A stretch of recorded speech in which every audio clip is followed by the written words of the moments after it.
Quantifiers qəymət bildirən sözlərdir və bunlar isimlərlə işlənir.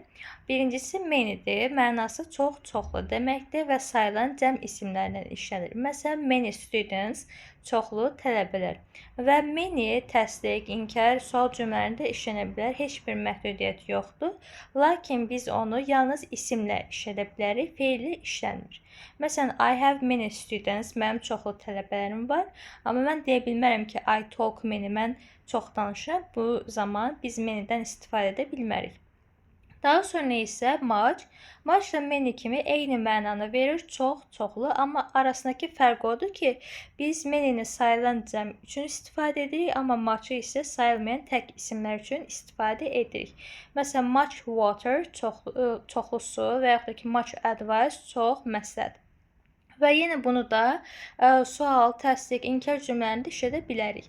Və biz bunu həm isimlə işlədə bilirik, həm də ki feillə. Bu da həmçinin many ilə olan fərqlərindən biridir. Məsələn, deyirəm ki, I drink much water, mən çoxlu su içirəm.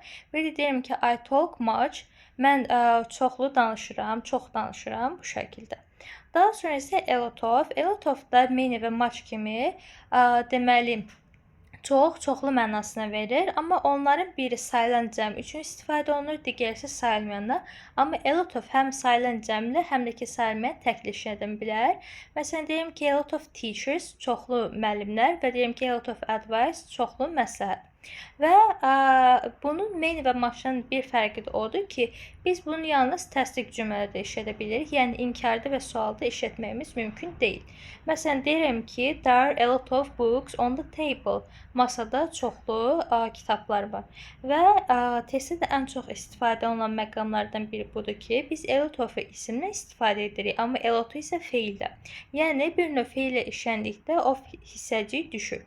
Deyirəm ki, I have a lot of books, mənim çoxlu kitablarım var və deyirəm ki, she speaks a lot, o çoxlu danışır. Daha sonra isə few, a few. Few və a few-nu biz sayılan cəm isimlərinə istifadə edirik.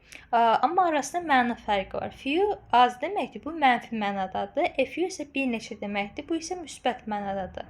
Məsələn, deyirəm ki, I have few books, mənim çox az kitabım var. Yəni, məsələn, mən kitabımı sənə verə bilmərəm. Və ikinci cümlədə isə deyirəm ki, I have a few books, mənim bir neçə kitabım var. Yəni, bu halda mən sənə kitablarımdan birini verə bilərəm. Və biz bunu yalnız isimlə işlədirik, yəni feillə işlənməsi mümkün deyil. Daha sonra isə little və a little, bu da bir növ few, a few kimidir, arasındakı məna fərqi. Biri müsbət, biri mənfidir. Little az deməkdir, bu mənfi mənadadır. A little isə biraz deməkdir. Bu isə artıq müsbət mənaya doğru gedir. Amma arasındakı fərq odur ki, few və a few ilə biz bunu sayılmayan tək isimlərlə işlədirik. Məsələn, deyirəm ki, I have little time, mənim çox az vaxtım var və deyirəm ki, I have a little time, mənim biraz vaxtım var. Bu isə müsbət mənadadır. Biz bunu həm isimlə istifadə edə bilərik, həm feillə. İsimlə olan nümunələr artıq baxdıq. Feil isə deyə bilərəm ki, you eat a little, sən çox az yeyirsən. Daha doğrusu, sən az yeyirsən. Və yaxud da deyə bilərəm ki, you eat little, sən çox az yeyirsən bu şəkildə. Və little həmçinin sifət kimi də istifadə olunur və bu zaman balaca mənasını daşıyır və biz bu zaman isə onu sayılan tək və cəm isimlərlə işlədə bilərik. Məsələn, deyirəm ki, a little girl, balaca qız, bir deyim ki, little girls, balaca qızlar və deyim ki, az, çox az mənalarında isə, yəni sayılmayan təklə istifadə olunur. Daha sonra isə biz verdən sonra demək olar ki, belə desək, artiklsız olanlar istifadə edirik. Məsələn, a little və a few-nu istifadə etmirik.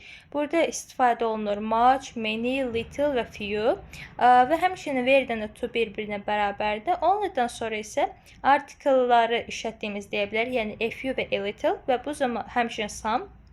Bu zaman isə much, many, little, few bunlar işlənmir. Sodan sonra isə yenə bu bir növ veridən oxşardır. Yəni many, much, few, little bunlar işlənir. Sayıçıdan sonra isə a lot of işlənir.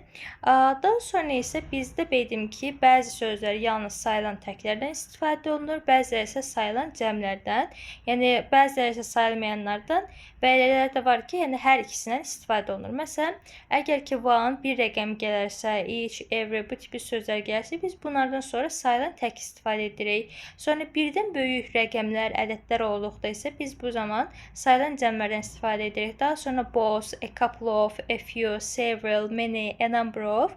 Bunlardan sonra isə yenə sayılan cəm gəlməlidir.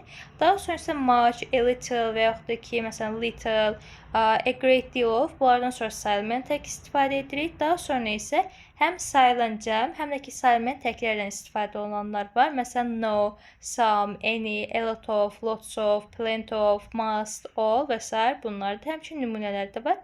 Və bizdə isə no bir növ bildim ki, hər bir isimdən istifadə edə bilərik. Sayılan tək, sayılan cəm və sayılmayandan.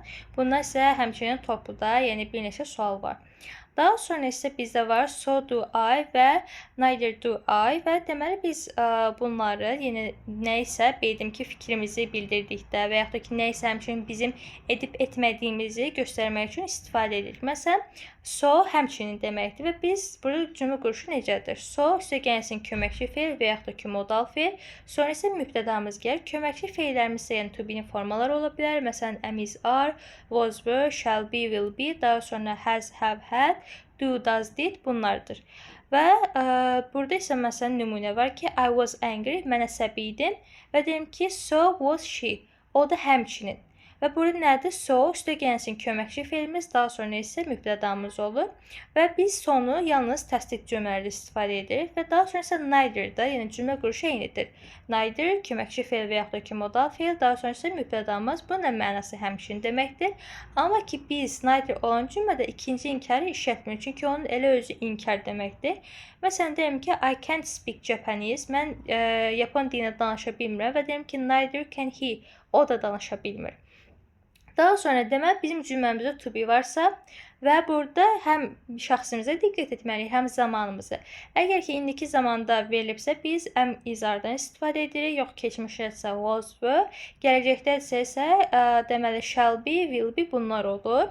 Və burada məsələn deyim ki, she's nice, o gözəldir. Gör ki, burada hansı zamanda işlənib? İndiki zamanda. Deməli biz am, is-ardan birini istifadə etməliyik və gör ki, şəxsimiz nədir? Deyil. Onu uzlaşdırıb ardan istifadə edirik. Digərlərində də həmçinin eyni qayda ilə.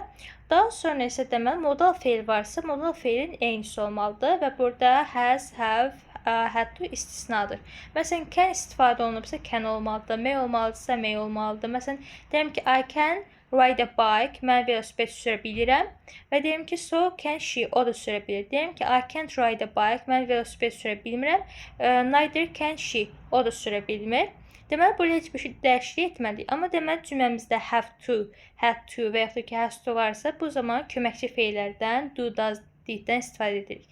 Məsələn, deyim ki, I have to go, mən getməliyəm və burada nə edirik? Do, does-dan istifadə edirik. Çünki indiki zamandadır. Və gör ki, şəxsimiz nədir? Çünki şəxsin təkidir. Deməli, nədən istifadə etməliyik? Does-dan. So does she. O da getməlidir, yəni. Və yaxud da ki, so do they. Gör ki, nədir? Yəni, indiki zamanda da do olmalıdır. Çünki burada şəxsimiz nədir? Deməli, they'dir. Daha sonra deyirəm ki, nə? Keçmiş zamanda istifadə edirəm. I had to go. Mən getməli idim. Deyirəm ki, so did she. O da getməlidir. Burada had to varsa deməli, nədən istifadə etməliyik? Diddən. Daha sonra deyirəm ki, so did they. Onlar da getməli idi. Daha sonra isə baxarıq ki, burada əgər ki, has, have, had üstə gəlsin ikinci bir feil varsa, bu deməli nədir? İndiki bitmiş zaman deməkdir. Və yaxud da ki, keçmiş bitmiş zaman deməkdir. Və bu zaman biz has, have, had-in özünə istifadə edirik. Məsələn, deyirəm ki, I have read this book. Mən bu kitabı oxumuşam. Və deyirəm ki, nə? So has she. O da oxuyub. Və burada nədən istifadə edirəm? Has-dən. Çünki üçüncü şəxsin təkidir. Yox, digərləri olsaydı, burada məsələn, we olsaydı, have istifadə edərdik. Deyirəm ki, I haven't read this book. Mən bu kitabı oxumamışam. Və bu zaman nədən istifadə edirik? Bu zaman neither-dən. Çünki bu nədir? Cümləmiz inkardaydı. Və burada əgər ki, istifadə etmişəmsə, has olmaz. Çünki o üçüncü şəxsin təkinə aiddir. Onun yerinə have istifadə edirəm.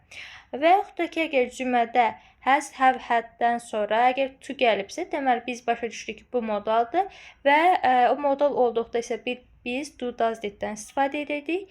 Daha sonra əgər onlardan sonra ikinci feil gəlsə, deməli bu bitmiş zamandır. Bu zaman has, have, had-in özündən istifadə edirik. Yox, əgər ki, bunlar gəlməyibsə, deməli bu təkdirsə, bu zaman bu normal, yəni feildir. Yəni bizim əsas feillərimiz kimi yenə çıxış edir və biz də feillərimizin sualını, inkarını necə düzəldirdik? Do, does, did-də. Və elə burada da ondan istifadə edirik.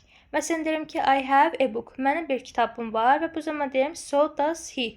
Onun da yenə bir kitabı var və bu zaman he üçüncü şəxsin təki olduğu üçün does-dan istifadə edirik. You isə deməli ikinci şəxs olduğu üçün do olur. Keçmişdə olduqda isə yenə did-dən istifadə edirik. Daha sonra isə əgər cümləmizdə yəni to be varsa dedik ki, to be-lə cavab veririk və zamanına uyğun olaraq, şəxsinə uyğun olaraq, modal varsa dedik ki, modalla cavab verilir. Has, have, had. Yəni modaldırsa, özündən sonra to gəlibsə və yaxud da ki, normal feildirsə, do, does, did olur. Və yaxud da ki, ondan sonra yenə feil gəlibsə, ikinci feil, deməli bitmiş zamanda, ona görə də has, have, had olur. Amma bunların heç biri yoxdursa, yəni normal feildirsə, əsas feildirsə, bu zaman do, does, did-dən istifadə edilir. Məsələn, she reads every day. O hər gün oxuyur. Deyim ki, so do we. Normal feildə nə istifadə edir? Deyirək do, does, did-də.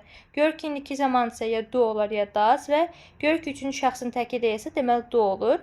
Üçüncü şəxsin təki olanda isə does olur. Bunu inkarda istifadə etdikdə isə burada neither-dən istifadə edə bilərik və bundan sonra məsələn, üçüncü şəxsin təki isə yenə does olur, yox digərlərdə isə do olur. Daha sonra keçmiş zamanda olduqda isə yenə did-dən istifadə edirik. İnkardadırsa yenə burada deməli didn't olub, amma neither-in özü inkar olduğu üçün ikinci inkara ehtiyac yoxdur.